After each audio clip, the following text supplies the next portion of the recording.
welcome everyone. We are so glad you're here with us, joining us for our October Brown Bag. And I am very excited to get to introduce to you our speaker today, David Burleson. David started his education journey at a wonderful university, I think, Texas A&M. Whoop. And although it's pretty sad these days. We don't talk about that. But in biochemistry, and then went on to get your master's in counseling, and in between. Yes, and then went on to get your doctorate in ministry. Okay, so first it was I got my Master of Theology or Master of Divinity from Southwestern Seminary in Fort Worth. Pastored. 10 years later, I went back and got my doctorate of ministry at Southwestern. Okay. But my doctorate's actually in preaching. Oh, okay. So then, and I was trying to figure out what help people change and grow. And then in my journey as a pastor, decided to go back and get my master's in counseling. Okay. Yes. So, but I use both of those degrees a lot. Yes. I go back and forth between my ministry background and counseling constantly. Absolutely. Well, David also has been at Center for Relational Care. What did you just tell me? 17 years? I just am finishing my 15th official year plus a year as a grad student. Okay. So. Hey, that counts. Yeah. And then 2 years where I was not at the CRC, but went back. So. And you have a passion for helping all people, but really you have a passion for couples. I have a lot of interest, and that's one of them. Yes, yes. Yes. And you also have a passion for building into the next generation of counselors, because you are supervising graduate students, you've supervised associates, and that's how I got the privilege of knowing you. Yeah. David was my supervisor. God bless him. Which I just found out he only supervises graduate students now, and I think I might have been the cause of that. You were not, I promise. But it was, I got to experience firsthand and have the blessing of getting to learn from you. And you are part of the reason I have the passion of integrating theory and theology, and that getting to work with you in that area and getting to see your love for people has impacted me and who I am as a counselor. And David is still a mentor. He still builds into me, and that's just gives a picture of your heart for people and the work that you do. He's been married for 43 years to his wife, Dawn, and he's blessed to have 3 kids and 8 grandkids. So many of you were probably with us last time David was here. Everybody asks for David to come back. We learned so much from you, and we are grateful that you give your time to come and work on the information that you prepare and to be with us, to help us to grow into the counselors God's calling us to be. So we appreciate you so much. So I'm going to stop talking because Amanda is going to yell at me if I take up too much time. Okay, well, I'm glad to be with you guys. I don't remember most of your names, although I recognize all your faces except your new. So anyway, good to see you guys. And so we had the privilege at CRC last year of having Jules Taylor Shore come and spend a lot of time with us. She didn't actually come, but we did a lot of it by virtual meetings. But she shared with us 9-domain training that she had done. It was not polished, but anyway, it was 9-domain training, and we went through all the 9 domains with her. We spent a lot of time doing integrating of our own counselors, talking about what we learned. Then we did 3 live sessions with her. Well, live, she's on virtual talking to us in real time. And those were like 3-hour meetings, so we got like 9 hours with her. Now, do you know who Juliana Taylor Shore? You know who that is? No. She is a local counselor who's also brilliant and studied neuroscience at UT, I'm pretty sure. And then is very actively training people in what she knows about neuroscience and the integration of that into the counseling world. So she's had a big impact on me. So a lot of this is going to be a reflection of what I learned from her. She also a believer? No. Okay. And she's open about that, but she's really curious about all these Christians that she knows. Okay, cool. So that's enough on that. Okay, so let me just jump in, if that's okay. I would much rather just talk about me and my kids and my grandkids and all that. I feel pretty humble coming in the room. I'm going to say that right up front. It's like, this is not the blind leading the blind, but it's like men, I see men as trees walking. I kind of get it. Jewel said, we're like, are you familiar with the idea that it takes about maybe 3 months to really get a skill down? Or really you can do the skill pretty quick. It takes 3 to 6 months to really build a practice or a habit, what we think of as a habit. It takes 2 to 2 or 3 years to have a mind state. Okay, where I can hold a mind state. And it takes up to 5 years for that to really be wired in as a character trait. Interesting. So I'm like telling her, hey, thank you so much for teaching us all the things you've taught us. I think I'm starting to get it. How long is this going to take to really get good at it?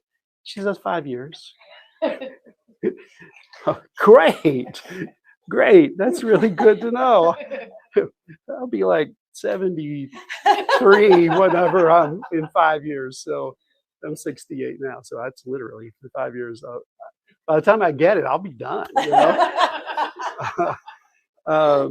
So it's kind of discouraging, but also encouraging because I feel like I'm just barely into this journey.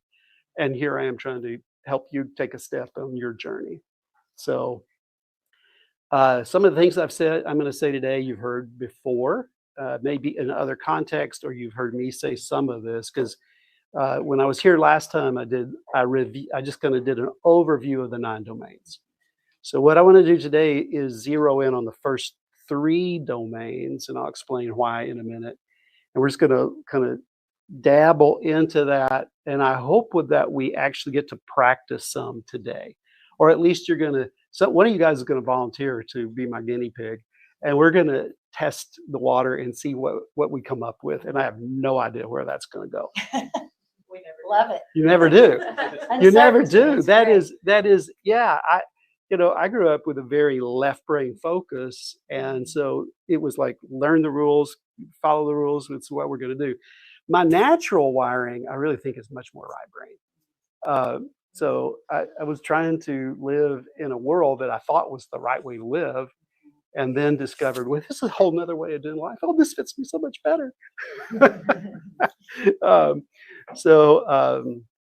Anyway, we're going to go over the 9 domains briefly, dig into 3, and then see if we can practice some of this and see what happens, just so you can kind of see what it would look like in real time. Okay, that's the big picture. Now, 9 domains is developed by Daniel Siegel. Most of you know that. And it's really comes from IPNB, or Interpersonal Neurobiology. Now, IPNB is a framework. It's not a theory. So it's not a counseling theory. It's just a way. It's a framework. And what I said before was, God designed our body. We are fearfully and wonderfully made. We were knit together in our mother's womb. But how did he knit us together? Well, he knit us together with this very complex nervous system and this incredibly complex brain that we're just beginning to figure out how it all works. Okay. So doesn't it makes sense that if we have accurate science about how the body functions, that God knows exactly how it functions because he designed it all. And we're just trying to figure out what God already knows. And maybe every once in a while we get lucky and figure out how he actually works in our lives. So from a brain state perspective, what is actually happening to us when we have aha moments or when we go, and we know, sorry, I just slapped the microphone. We know that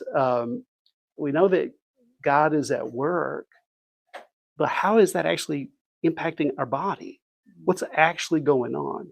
So the neuroscience gives us some clues into that, but I don't want to lose the mystery of the work of God in the process of trying to understand the science. Does that make sense? So God's way bigger than the science. Science is just a tool that can help us understand more about the majesty of God. And I think a lot of Christians are afraid of the neuroscience because of, oh no, we won't need God. Well, I think it's the opposite. I think it increases the majesty and our awe of who God is and what he's designed. Okay. So with that, another little nugget here. We're used to the DSM-5, and you're aware that that's more of a medical model of diagnosing and understanding what's going on inside of people. But it's really, it defines pathology, what's wrong with people. Okay. A lot of people in this field began to think, wow, we know what pathology is, mental illness looks like, but do we know what mental health looks like? So a part of the quest in IPNB was to define mental health. So what is it that's possibly going right inside of you? So it's an attempt to move from searching for mental pathology or what's wrong to mental health or what's right.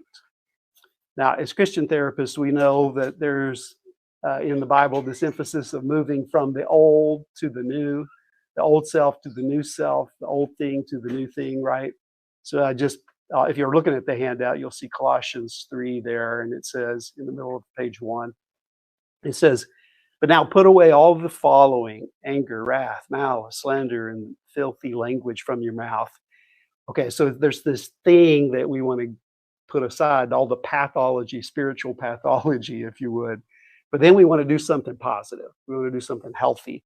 He says, do not lie to one another, since you have put off the old self with its practices and have put on the new self. You're being renewed in knowledge according to the image of your creator. Okay, that's Colossians 3. So if you thought of it from a spiritual perspective, Paul's moving from a spiritual pathology, we're all sinners participating in harmful behavior, and he's moving towards spiritual health. We're to represent God as the image of our creator by being like Jesus. We put off old destructive behavior and we put on new life-giving behavior. Does that make sense? That's really just an illustration. I'm not trying to exegete that passage. There's an illustration or a parallel with what's going on with IPNB. Okay. So that same idea is then at play in the neurosciences today.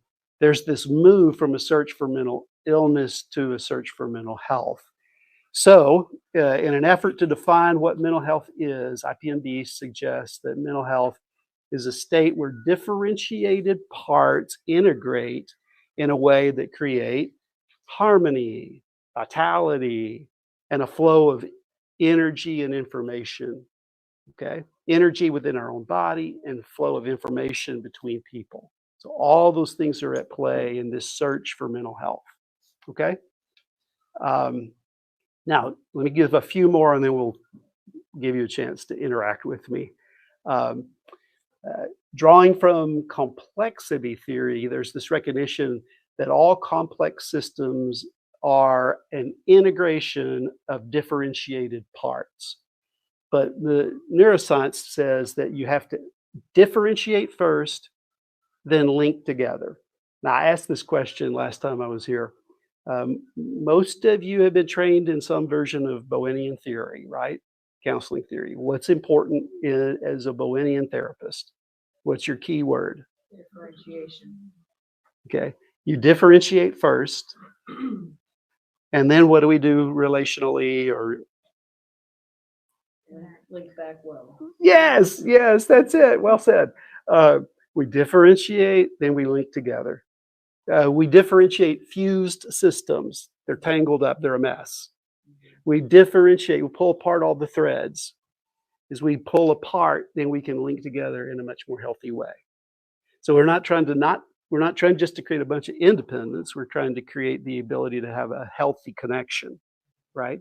So your whole theory is based on this same idea because it comes from complexity or systems theory.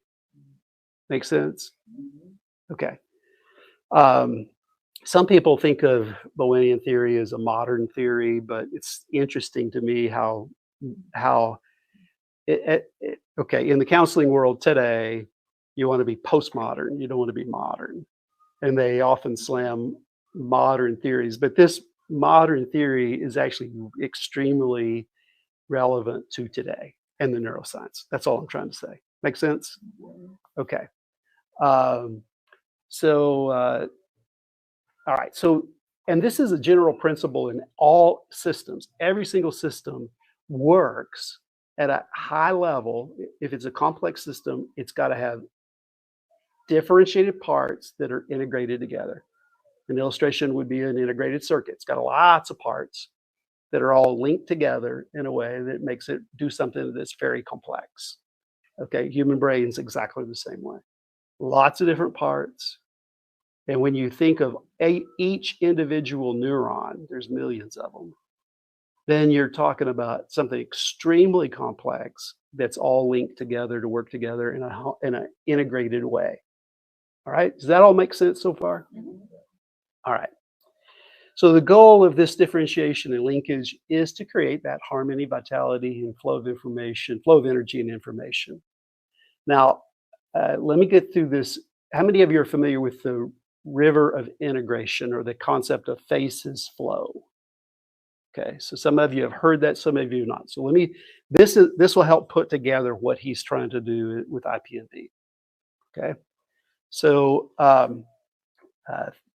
the river of integration is using the metaphor of a river. Okay, one bank is chaotic, the other bank is rigid. So you can see on the two sides of what I've written here, one bank is unpredictable. The chaotic side is unpredictable. There's no boundaries. It's a cacophony. It's a bunch of noise. There's a lot of anxiety on that bank. On the opposite bank, it's rigid, too predictable, tends to be walled off. There's a lot of monotony, same thing. You can't get outside the box.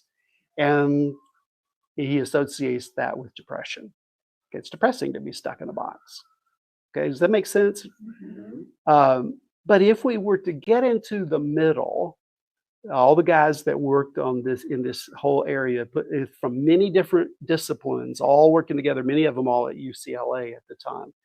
They're trying to put together what healthy looks like, and they came up with a list of things that would look healthy. Then Daniel Siegel does the Daniel Siegel thing and turns it into an acronym that everybody can remember. Okay. He is the guy that's trying to take it from the stratosphere where nobody understands it except for a few geeks, down to a level that more of us can understand. And then he started working with other writers because he couldn't even be understood. If you've read The Developing Mind, you understand just how complex that book is. And then as other writers joined him, he started getting simpler and simpler with the way he would explain things. So it's been a pretty interesting movement inside of him. All right, so here's how he thinks of the middle of the road, the flow. In the flow, there's flexibility.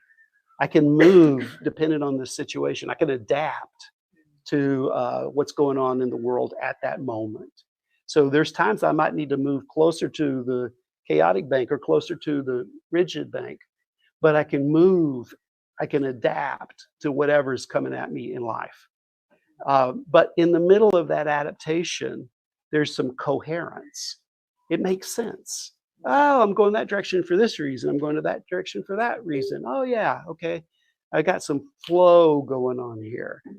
And then if it's really healthy, it's going to be energizing, not stifling, and it's going to be stable.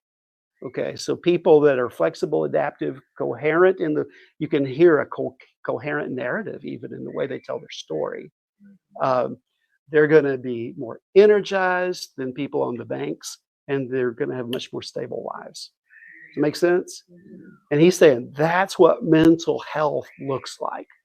And that's what we're striving for in this field, right? We want to help people be healthy. So there's a picture of what it would look like. But it all starts with this differentiation, pulling things apart. I put some illustrations here, a ball string or a strand of Christmas lights, since we're about to get all those out. It's all tangled and needs to be pulled apart. I thought of my own shoestrings from '68, so it's not so easy to untie my shoes sometimes if I have to do a double knot, and then it takes me forever to pull it all apart. But you have to pull something apart to be able to make it go back together the right way. Okay? All right. Now, this morning, I want to just review the 9 domains of integration, and then we're going to get into the first 3 with more depth. Okay?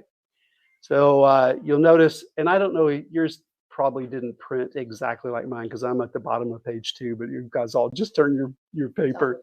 Yeah, it's top of 3. Okay.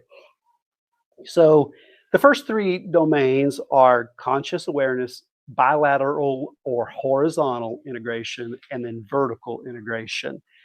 And those could be thought of as foundational work. That's where all of us right now should be, is focusing on these first 3. Because if you don't know this well, you can't really get into the upper levels.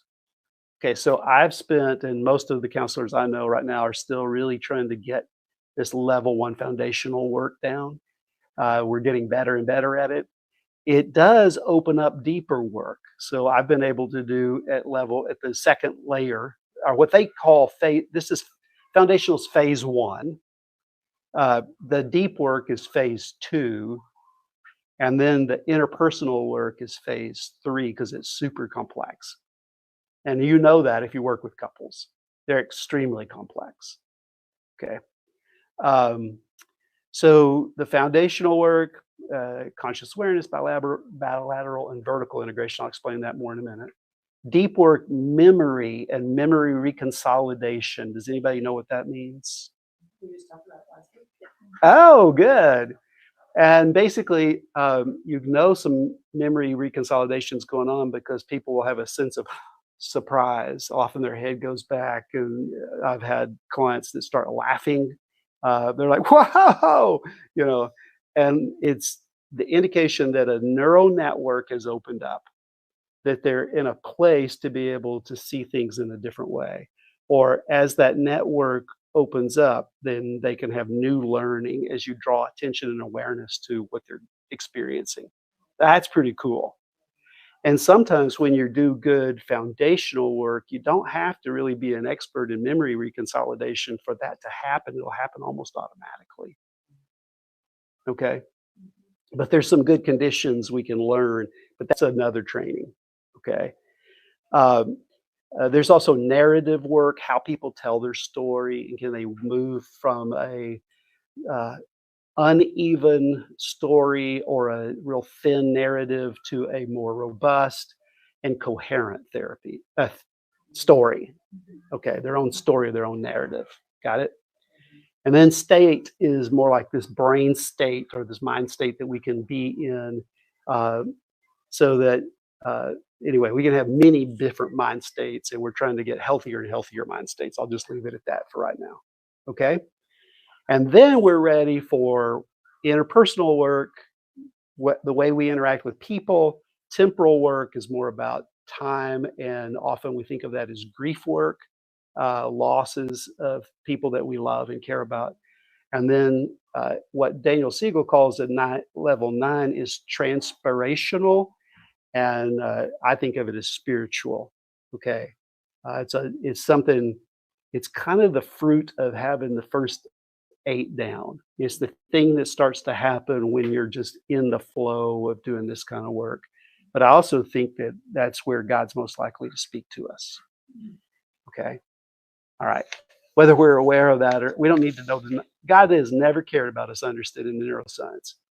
He has allowed us to understand the neuroscience when the science was developed enough to start to figure it out. Okay? He doesn't need to. He doesn't need us to understand all this. He'll still work without it. All right. Any questions so far? Okay, pause. We're 30 minutes in already. Okay. Let's think about domain 1 in conscious awareness, which I'm going to guess you already know a lot about. Okay? So with conscious awareness, we differentiate self from an experience. There's me, and there's the thing that happened. Okay? And can I distinguish those two as opposed to getting absorbed into what happened, where I cannot distinguish me from it? Okay? The main question is, am I aware of what I am experiencing? I'm so sorry, I keep slapping that thing. Am I awake or alert or attuned to what's going on around me? Now, why does that matter? Here's a Jules quote, okay? Where attention goes, neuronal firing flows, and neural connections grow. What does that mean? Somebody just take a stab at it. Like if you're paying attention to something, that's where your energy is going. That's what your thought process is on. Like almost, like that's what you're going to focus on. Like if you have, like I don't know, like if Yes. I had like Yes. an itch on my leg, like Yes. I'm going to think about it. I'm going to Yeah. want to scratch it. I'm not going to be able to like process what you're saying when I think about that. Okay, where attention goes, neuronal firing. What's that about? The old way. Brain activates there. Yeah, we used to use the phrase that neurons that fire together wire together. Okay, this is like the next level. It's we pay attention, and then neurons that fire together as we pay attention to the itch start to fire together. Okay, and so neuronal firing flows. Okay, and neuronal connections grow. Okay, so as soon as we start having any attention to anything can create the conditions for neurons to wire together in a new way and for growth to happen. Okay, so just the very fact that we're paying close attention to something causes the brain to change. And the prefrontal cortex, this is neuroplasticity. The prefrontal cortex can change through your entire lifespan. That's one of the reasons that I don't really want to retire. I think a lot of people retire and quit. And they quit stimulating their prefrontal cortex, and then they fade. And I'm just, I'm having fun at 68. I could retire. I don't want to retire. I do enjoy being able to interact with you guys and give away some of the things that I've figured out, even if it's really hard for me. I'm dyslexic. Have I told you all that before? So reading is super hard. Reading any of this stuff is hard for me. The counselors at CRC all know this. They say, you got all this stuff floating around in your head. Well, you just can't get it to here. I can't get it on paper. I can talk about it all day, but getting it on paper is like brutal for me. And so there you go. You got 5 pages out of me. You're doing great. Okay, so I'm sorry, why am I saying that? This is not easy, is all I'm saying, but when we do this work, some amazing things can start to happen. All right, let's get back to where we were. Conscious awareness. So let's think of some interventions. You'd use all these already, like awareness of breath, right? What do you do when you're drawing attention to breath? Help me do that real quick. Who uses that in the room with clients? How would you do that? Notice your breathing. Yeah. What does it feel like when you inhale, exhale? Yeah. And it could just be pay attention. Let the air go in. The air go out. Yeah, okay. Just notice that. What's that like? Now, what's happening now as you breathe in, as you breathe out? And then you get all fancy and you can have box breathing where you hold and then breathe, or there's all kinds of shapes you can use for breathing to extend it. So let's just do one breath together. I want you to we're going to take a really long breath. Breathe out real slow, like breathing out through a straw, but pay attention to the impact on your own body. You ready? Deep breath in. Now breathe out through a straw.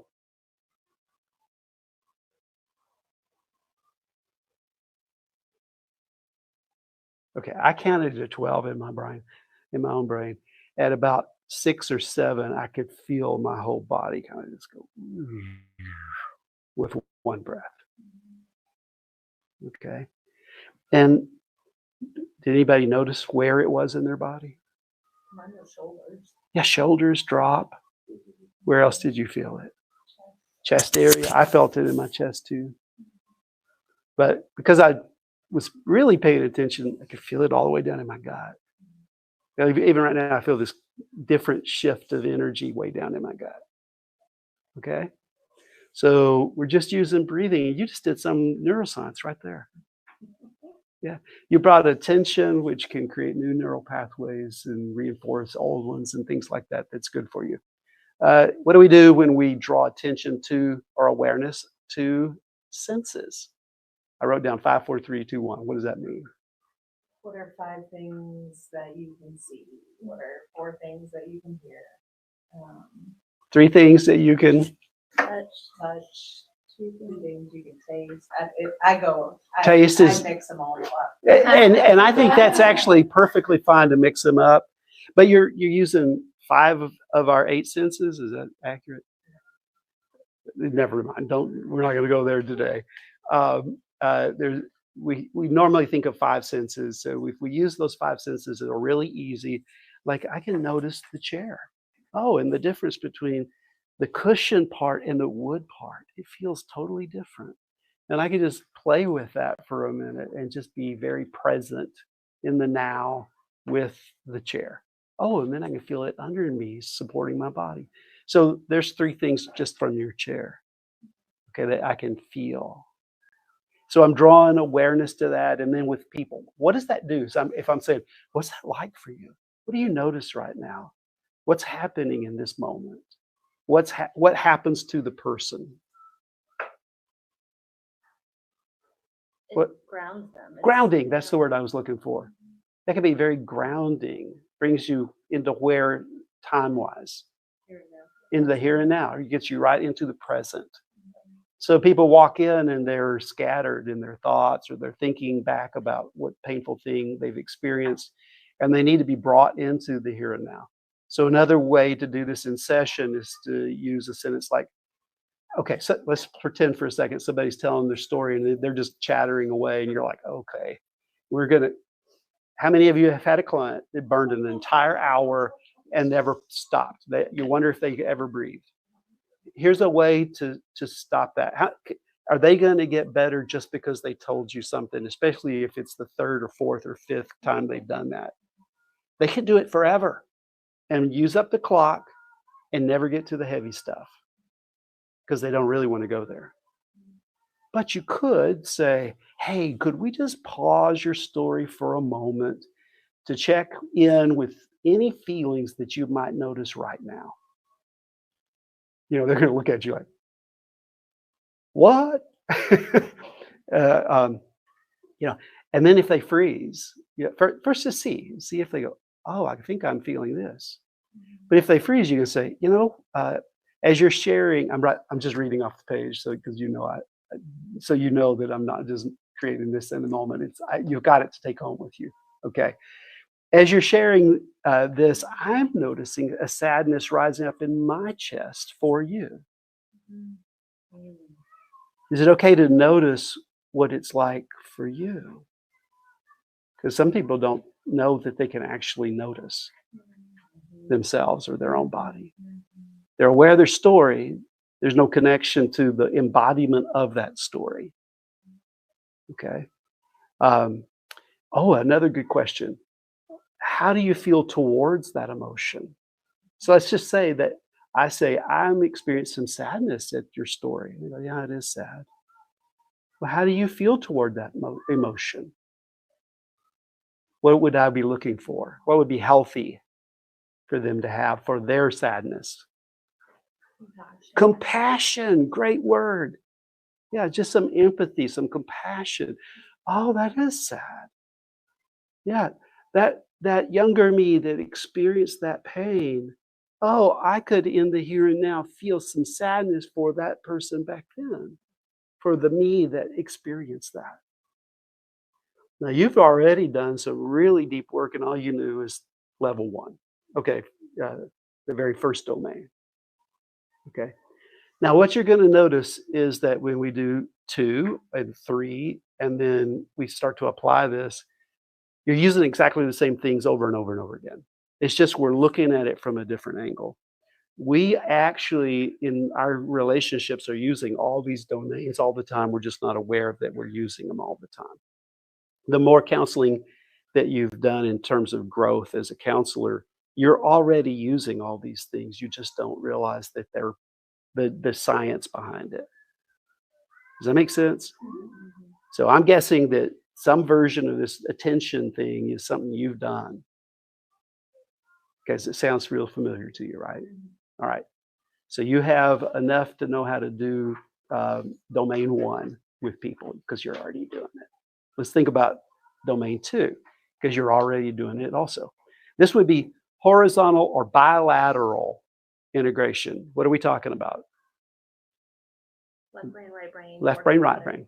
Yeah. The back and forth rhythm of left brain, right brain. What we're trying to do is, we'll go back to our key word, differentiate the experience of left brain and right brain. We're pulling those two things apart. What's in the left brain? What's in the right brain? So the left brain, we know, runs slower. It runs at the speed of conscious thought, but the right brain runs faster than conscious thought. We're going to learn that the information comes up through the body or through the senses into the brain, but it's mostly on the right side of the brain that sends the information to the left side of the brain that sends the information back to the right side of the brain. Okay, did you track that? Okay, so it's all written out here, so you can get it. Here's a little nugget that's fun.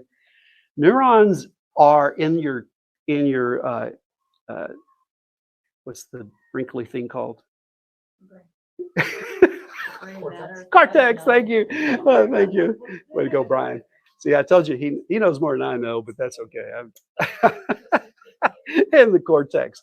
Okay, cortex is made up of all these little columns of neurons. There's 6 of them in a.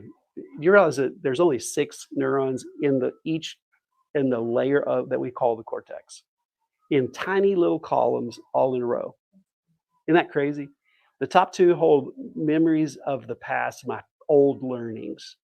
The bottom 2 hold what's happening right now, and the middle 2 are trying to decide what I should do right now based on what I know from the past and all those times I got burned, and what's happening right now to me. Should I do something different, or do I just go with the flow, or what do I do now? All right, you don't have to remember that. But I'm just saying, there's all these little columns in your left brain. This is the fun part. The right brain has neurons all in columns also, but all the dendrites in the left brain are all in the columns. And the dendrites in the right brain go all across all the columns to form like a forest of dendrites. Okay, what would that cause? Just be real logical about this. You got these little columns in the left brain, everything's nice and clean and orderly. In the right brain, it's really messy and there's all kinds of connections to all these other columns. Hard to know what's past, what's present. Yeah, okay. Yeah, that's at least one of many things that probably is connected to that. So let's just look at some of them. So the left brain is really focused on doing. The right brain is focused on being. Ooh, just think about doing, being. Hill Country Bible Church. More about doing, more about being.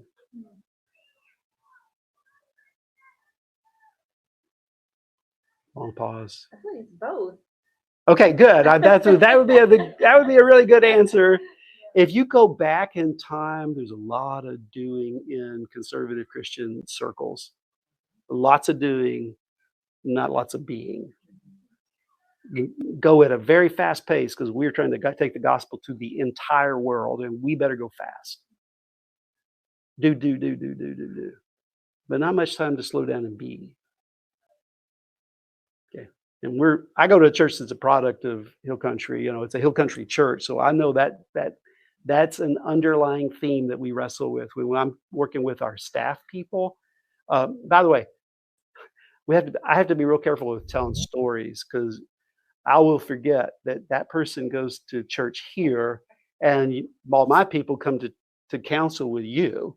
And so things about my people, and I know things about your people, and we have to be real careful about what we say. So even I have all these stories I want to tell you, and I'm like, oh, I can't tell that one. Nope, I shouldn't tell that one either. And then I have people that are outside, but they're pastors, and you're like, well, you might know them, so I can't tell that story either. Okay, so I don't know why I'm telling you that. Just doing versus being, okay?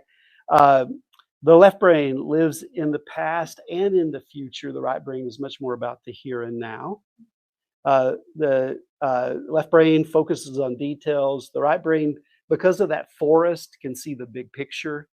The left brain is goal or task oriented. The right brain's relational connections oriented. It's really focused on connecting. The left brain makes sense or wants to explain everything. The right brain wants to experience things. The left brain, by the way, I put that's at my page break, so it's not the same as yours. That's the reason I put the left brain back in there at this point. The left brain is inhibitory. It slows things down. It's about words and language and logic and reason and things like that. The right brain, much more activating and emotion oriented. So when we think about regulation skills, we're going to get more of our self-regulation skills from the left brain, more of our longing for co-regulation from our right brain that wants to be relational and connects relationally. But which do we learn first growing up, developmentally? Right. Yeah. We learn the right brain and we connect with our attachment figures in co-regulation. And from the co-regulation, we learn how to self-regulate. But all co-regulation always comes before self-regulation. All right. Keep going. So our brain will experience right brain experience, then a left brain attempt to explain it, and then back to a right brain experience. Okay, so some interventions. Tell me more about what you're experiencing right now. What are the two things that are activated by that one question? Tell me, language skills, what you're experiencing, a right brain thought, a right brain experience. Okay, so can you if they're telling me a story, can you put a word to what you're feeling? There's the name it to tame it idea of Daniel Siegel, where I have an experience or I have an emotion coming up in the right brain. Can I label it in my left brain? Okay. And so I'm using that bilateral integration to actually calm or bring regulation to an emotion. By naming it, the left brain calms. Yeah, the left brain, which is more inhibitory, calming. It even can send calming hormones down into the body. Because the left brain, oh, I know what it is. Think of a panic attack. Oh my gosh, you have all this experiencing going on in your body, signals going up into your right brain, and so you think you're going crazy or you're having a heart attack because you have these physical symptoms, and so I have all this big experience going on, and then a voice in your left brain says, "Oh, I think you're having a panic attack." That actually happened to me when I actually had a panic attack years ago. And I hear a voice, which was either my own brain telling me in my left brain, or it was the Holy Spirit, one or the other. Doesn't matter. Literally, I heard the words, "David, you're having a panic attack. This will pass in about 10 minutes. Don't worry, just breathe. You're going to get through this." And so I started breathing. And it took me about 30 minutes to be back to normal. But it was my right brain experiencing one thing, my left brain explaining to me what was happening to me. Okay, now as counselors, you provide a lot of left brain for people. Sometimes you're either helping them experience something or you're helping explain something to them to make their experience make sense, so that they're not overwhelmed by their experience. Okay. All right. You ready to go to the third level? Vertical integration. We've already been doing some of this, but we're differentiating now the brain from the body. So the question is, am I aware of how my emotions show up in my body? Remember that attention creates neuronal connections, right? So I'm starting to pay attention now to my body. Now here's another little fun neuro nugget. I like to call them neuro nuggets. Okay, so the heart, lungs, solar plexus, and gut are all wired to the right parietal lobe. Okay, so what do you know about the solar plexus? It's this space right in the middle of your chest where a whole bunch of these nerves come together. And this is a unique thing that happens. They're connected to the heart, they're connected to the lungs, so they know what's going on in your heart rate and your breathing. But it's also connected to the diaphragm, what's happening in your diaphragm, and it's connected down into your gut. And they all come together in this place called the solar plexus in the very middle of your body. And here's what's unique. All the signals go into the right brain. Yeah, we got kids outside playing. So all the signals go into your right brain, okay? They're going into your right brain where they're processed. We're explaining them in the left brain. They go back down to the right brain. And then messages go down to tell us what to do in our body. Okay? So it comes back through the solar plexus from. Well, it can go, yeah. I mean, it could go lots of places. But yes, it's going top and down, back out. Solar plexus is like Grand Central Station. Yeah, that's a great way to think of it. The idea is that this is probably a lot of polyvagal stuff that I'm describing, actually, but the signals are going into the right brain. You also have nerves that are attached to your spine that send lots of information up into the brainstem. Okay, so it's like some stuff's going up through the brainstem, some of it's going up through the parietal lobe. All right, so just be aware. Super complex. We're just making sure that you understand that there's a reason we're paying attention to the body. So let me you may have heard this before, but what this all means is that we're not thinking beings who feel, which most of us from the Western world always thought. We're not really thinking beings who feel, we're feeling beings who think. We're feeling beings who think. So we don't want to suppress emotion. We want to step into emotion and honor it. Okay, God designed us to feel the emotions. They're not bad. The goal is not to not feel them. The goal is to experience them, to understand them, and then to be able to overcome them, or to not overcome them, but to tame them. That's a good word for it. Tame them, be able to bounce back from whatever goes on in our body. Okay. Oh, time's going by fast. So let's see, where am I? Okay, now we're ready to do the fun part. A simple way to create differentiation with neural pathways and all the forms of integration that we're talking about in all three domains is what we call SIFTM. Are you familiar with sifting at all? Some of you have sifted before. So if we start at the bottom of SIFT, it's thoughts, cognitions, left brain stuff, feelings, emotions, your affect, again, limbic stuff, images that can be all kinds of things, but including metaphors, sensations, internal energy, noticing the body and so forth, and then movement. Do you track people's movement in the room? Or you notice they're wiggling, the foot's tapping, they're playing with the pen, they're doing something. It's just nothing but pay attention to that. Be aware. There's a lot of energy going on inside of them. You can track what's happening just by watching. Okay. So what do we do when we sift? We use exposure to widen the window of tolerance. You were just talking about that a little while ago. Okay. Like we're sifting, we're paying a lot of attention to what's going on in your mind, in your body. By the way, you notice that thoughts, what part of the brain are they in?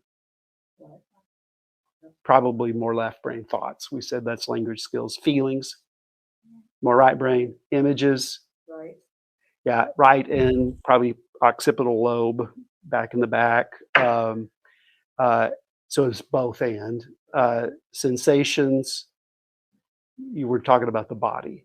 Right. Okay, so now we have this integration. Oh, and movement, that's also body. Okay, so now we have the body connected to the right brain, connected to the left brain. And the flow is up and down and back. It just keeps going up and down. Okay, so we're just paying attention to that.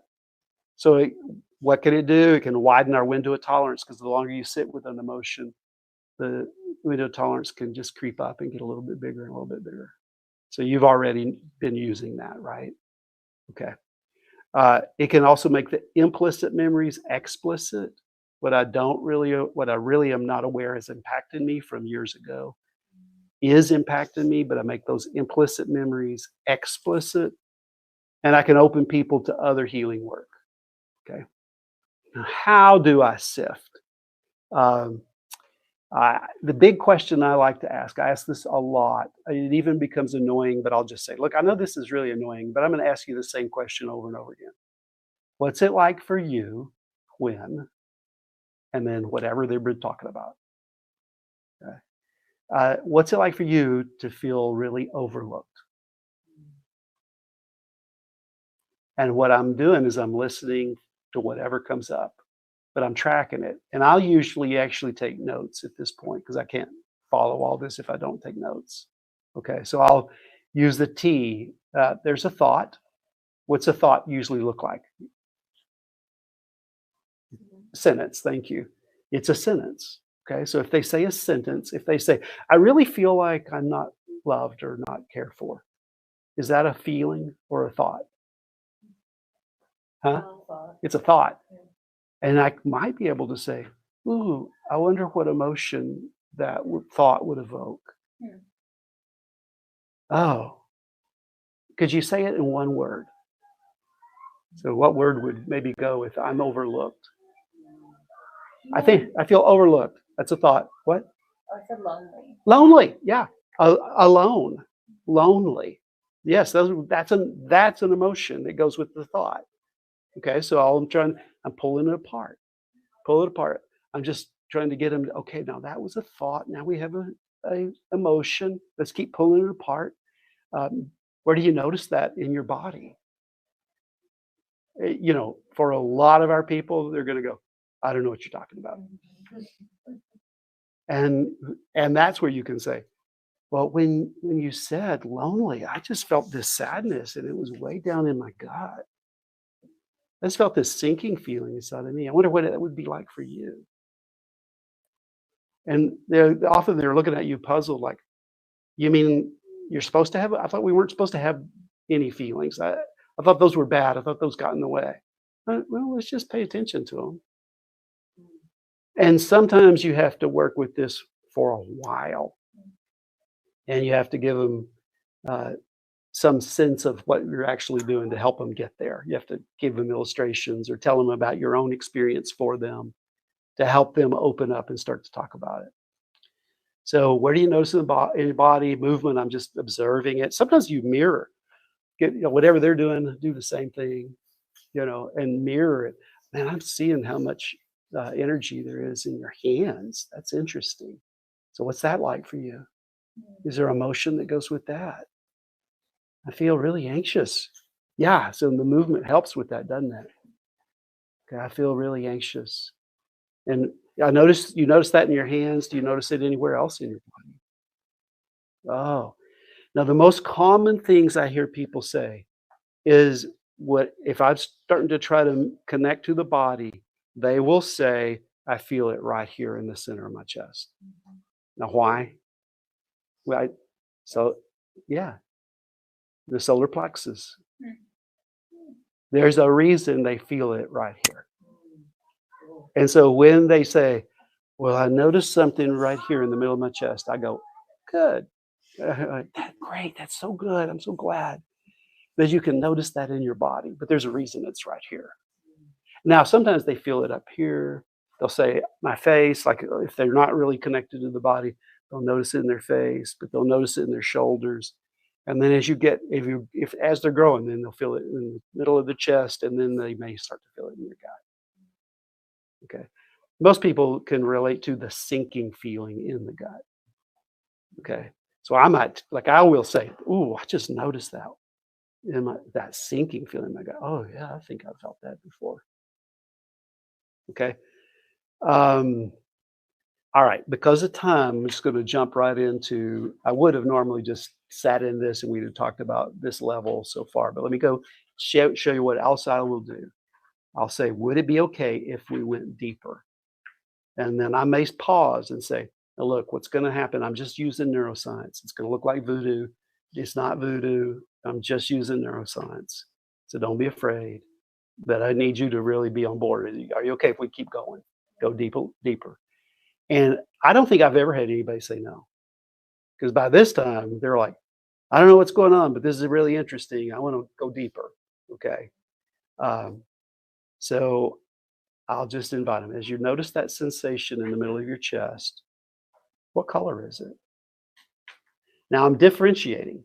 Is it more bright or is it dull? Well, they're going to say red. Well, is it intense red or is it kind of a faded red, or is it a little more gray or a little bit more black? Or what? I'll just be pulling it apart. I'm just differentiating it, trying to get it to the most. Is it what color? I'm colorblind. Is your shirt orangey? I think so. Is it more orange than red? Yeah, I think. Your shirt's more maroony than it is red. Okay, see, so we're trying to pull apart the shades of it. So we're just differentiating. It's all we're doing. Okay. And then once we get a color, it might be more bright or more dull. But kind of what's the shine on it or not, lack of shine. What temperature is it? Is it hot or cold? And people, by the time you get to here, they're like with you. And there is no order to these. You can ask them in any order. But you're just being creative and you're pulling it apart. Temperature, more hot, more cold. Is it like icy cold? Is it like hurts your hand to touch it hot? Or is it less than, is it different from that? So I'm just giving them options and we're pulling it apart. What shape does it have? Man, they'll say round, like a ball. Was it like more like a golf ball or is it more like a tennis ball or a soccer ball? How big is it? Like show me with your hands and they'll show you. I've had triangles, pyramids, and then really strange, weird shapes that I can't describe. I'm not going to try to describe. Amoeba shapes, fogs, all kinds. It doesn't matter because I'm looking for these connections with whatever they're trying to tell me, even as they're describing a sensation. Okay. And then this is where I think God can show up. I had one recently and it was a fog. And I'm like, yeah, kind of like a cloud. Yeah, it is kind of like a cloud. Oh, isn't that amazing how many times God speaks through clouds? And all of a sudden they go, it actually happened. What does God want you to know? Okay, so I'll use whatever is there. Every once in a while, it'll be that quick kind of a connection that they'll get. A lot of times I just let the sensation be what it is. But how big is the sensation? Is it more solid or not? Is it shiny? Is it not? Is it smooth? Is it not? What's the texture? And then I am at some point with most people, I'm going to ask, when was it born? Okay, why would I care about when it's born? Relating to something in the past. Yeah. How old is it? And they will say, well, it's 17 years old. What happened 17 years ago? Like they won't know why they said 17. They'll just go, I think it's 17. Well, what happened 17 years ago? They got to count it up. Oh, that was, oh my gosh. I know what happened 17 years ago. And then I'll say, maybe like, when was the first time you experienced that? Oh, I was 5. Okay, now without cognitively, they'd never get to that. But by pulling everything apart and using just basic neuroscience, now I've walked them almost in a surprising way to usually experiences of trauma in their past. Okay, now there's the deeper still work that we can do. Let me just mention it and then we'll have time for discussion and all. Okay. So I'm usually thinking 3 options, and it all depends on who's in front of me. So we've done all this pulling things apart, and we've hit something that I know is big. And usually now they're describing the trauma of the time that it happened. Now remember, I don't always get that deep. Sometimes we're just pulling things apart, but they're not very good at it, so we're just going to stay up in that level. Sometimes we get down into the deeper work. And usually once they get to that, then it's surprising how much they'll pull things apart. Sometimes they get so into that we really can't land the plane well. So I just kind of they'll start telling me a story, and I'll just use that as a way. Okay, now they're in their left brain. That's going to regulate them. We're going to float back up, and I won't go any further. So I have to watch my time. But if I can, I'm going to be ready. Or sometimes I'll come back to and try to get there much quicker in the next session. Okay. So, and if you go back in a different session, I'm starting with whatever the pain point was, but they may have a totally different image. Okay. So it's not like we have to go back to the old image. They might, but they might not. They might create something totally different. But I'm just trying to get there quicker so that we can get to the deeper work. Okay. How many of you have ever done parts work? Some of you have done some parts work. So you could think of it as parts work, but when IFS uses parts work, we're actually talking about neural networks. It's all a part is a neural network in your body. So I used to get kind of freaked out about parts. What are you talking about? Parts. Now that's really weird. Now we're just leaving Christianity behind. I don't have all those parts. And then Jewel says, parts are really just neural networks. Oh, it's safe. I know about neural networks. That's just basic science. That's not voodoo or new agey stuff. That's just neuroscience. Good. I can talk about parts because that's easier to say. But I'll use both language. I'll say a part of you feels this way. It's really just a neural network. And they'll go, oh yeah. Oh, a neural network because of that thing that happened and how that all got wired in. Oh, yeah, a neural network. Got it. So a part of me was 5 years old when this thing happened. Oh. And so in parts work, you might say, I might just ask them questions about that part. What does that part of you want you to know? What is the 5-year-old you trying to tell you? If we actually think of it as the inner child, that's the second option. Okay, but it depends on. Sometimes it's just, what is that part of your body trying to tell you? That this is dangerous. Oh yeah, I think you're right. This is dangerous, or I could get hurt. Oh yeah, those parts oftentimes are trying to protect you. That a guy had a vivid imagery I won't describe, but I'm like, that's a part of you that was trying to hurt you, trying to protect you from the incestuous relationship that you had when you were a little kid. And he's like, oh, okay, yeah. And it was a really ugly graphic image that he's got. And I'm just like, what if that part of you is trying to protect you from other women? Because he couldn't be in relationships with women or men, really. What if that part is just trying to protect you? It's just a neural network. It was built way back in the past, and it's trying to protect you.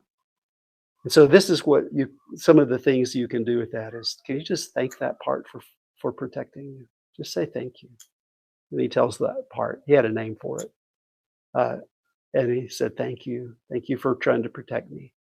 And you can just, oh, so now the power of that thing that has haunted him is starting to fade. He thanks it for its good work. And then the adult him can say, I don't really need you to protect me anymore. The threat's not here anymore. It's going to be okay. Okay? So that would be like if I'm leaning toward parts work, and this is all dependent upon in the moment, who's in front of me, what I think they're going to respond to. A second layer would be to do inner child work, where you invite that little boy to sit in your own lap, and I talk to my inner self. Does that make sense? So I'm differentiating my child from my adult part. So I'm inviting myself to sit in my lap, and I'm rubbing them on the head and giving them a hug and saying, it's going to be okay. You're going to survive this. You're going to be okay. And so that can be super powerful work. But my preference, my go-to that I love is more Emmanuel work. Okay, so in Emmanuel work, I'll invite Jesus into the room. You want to do that real quick? I was going to do this whole thing as a demonstration, but time's going to not maybe let us. But if you invite Jesus into the room, did I do this with you last time? Okay. I want you just to close your eyes just for a second. We're going to just experience just a tiny piece of this, okay? If Jesus were to walk into the room, and notice that he's not going to be doing the same thing with each of you, it's going to be something different. If Jesus was in the room, where would he be? Where do you see him in the room?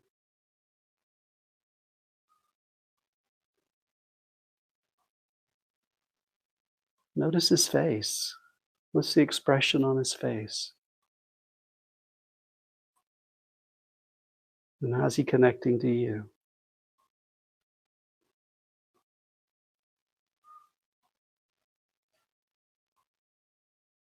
And just ask him, what do you want me to know right now? And notice the very first thoughts that come to your mind.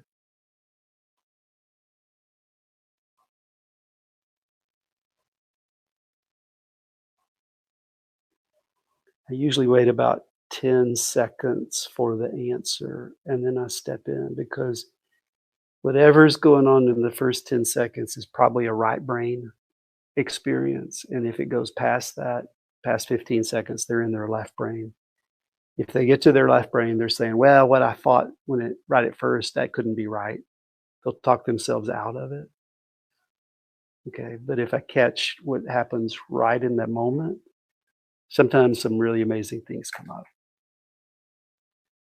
Okay, so come back into the room with me. Did anybody, I didn't set it up the way I would in a counseling session, but did anybody have something that you wanted to share that happened when you just asked Jesus what he wants you to know?